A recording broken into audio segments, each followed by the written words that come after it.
ত্রয়োদশ জাতীয় সংসদ নির্বাচনের জন্য খুব শিগগিরই আসন ভিত্তিক একক প্রার্থীকে মাঠে কাজ করার জন্য গ্রিন সিগন্যাল দেওয়া হবে বলে জানিয়েছেন বিএনপির স্থায়ী কমিটির সদস্য সালাউদ্দিন আহমদ।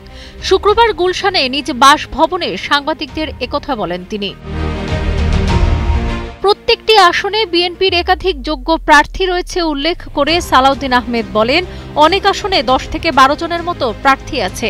খুব শিগগিরই আসন ভিত্তিক একক প্রার্থীকে মাঠে কাজ করার জন্য গ্রিন সিগন্যাল দেব।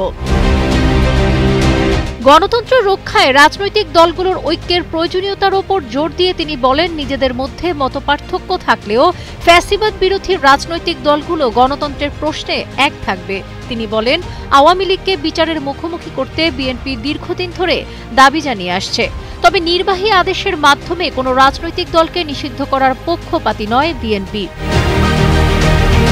তিনি আরো বলেন, গণহত্যা চালানোর পরেও আওয়ামী লীগের মধ্যে কোনো অনুশোচনা নেই, বরং তারা দিল্লিতে বসে দেশ নিয়ে ষড়যন্ত্র করছে।